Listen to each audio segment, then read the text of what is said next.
Should you be waiting for interest rates to drop?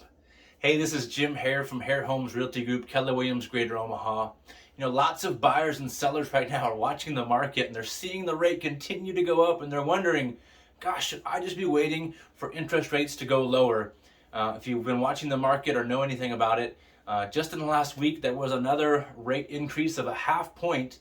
And so right now, give or take, depending on your credit score, your debt to income ratio, those kind of things, right around 6% is the average interest rate that people are getting. And so again, if you've got a preferred rate, some other things can happen to get you a little bit lower, but not significantly lower than that. And so people are wondering, should we be waiting till interest rates drop? And so here's some great things to consider if you're in that place of wondering, whether you should be waiting for a lower rate. So most lenders I've been talking to and market analysts are saying that rates are just going to continue to increase. And this makes sense if you've been watching and knowing why rates are going up. So rates are going up. The federal government has been increasing them because they're trying to curb inflation. And so if you've been to the gas pump recently or the grocery store, you've noticed that it's not working. Prices continue to go up everywhere for everything. So they're going to continue to increase the interest rate until that happens. So this last half point certainly didn't stop things. It's probably a little bit early to say whether that's fully happened yet. But still, from what everyone is saying that I've been talking to, rates are only going to continue to go higher. So what does that mean? And what are we seeing in the real estate market? Surprisingly, right now, we're getting a handful less offers, and the offers that are coming in are getting to be a little bit lower. So we actually had two buyers recently, in our last two buyers we put under contract. One only had to go $15,000 over asking price. And depending on your lens and when you bought a home last, that might sound crazy. But in recent months, it's taken 30, 40, and sometimes 50,000 over asking price to get under contract. And there's been 10 or 15 offers on the table. Right now we're seeing less offers and less money over asking price needed. In fact, one of the other buyers we put under contract this weekend only had to go $6,000 over asking price. And so again, for recent history, those are really great opportunities. And so while the rate is higher, the money that it takes, the price that it takes to get into a home is starting to come down some. Now, if you're hoping also that maybe the market would crash, sorry, that won't happen either.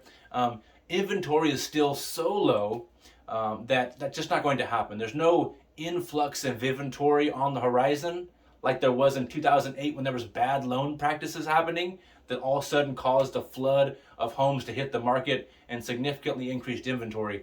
There's nothing like that looming on the horizon. So low inventory, high rates, creating some unique opportunities right now for buyers and sellers. So rates still probably going up in the near future, what everybody's saying, but opportunities to get into a house at maybe not the 30, 40, or 50,000 over asking price that it's taken in really the last 6 to 12 months to get into a home, that's changing. And so I've heard it said this way, and this I think is some really good perspective for the market, is that you marry your home, but you're only dating your interest rate. Getting your family into the right home is so important. Your rate can change later, but that home that you need, that's not going to change. You're going to be there for a long period of time. And so once rates finally do come down, you can always refinance then. Because here's the other thing. Homes do appreciate on average for about 4% every year. So if you're waiting, let's say you waited for that lower rate to come. Well, depending on how long that takes, you'll have lost 4% in value as the home increases year over year. Plus, if you're in a rental situation, what about the money you've thrown away to rent? They have nothing to show for it.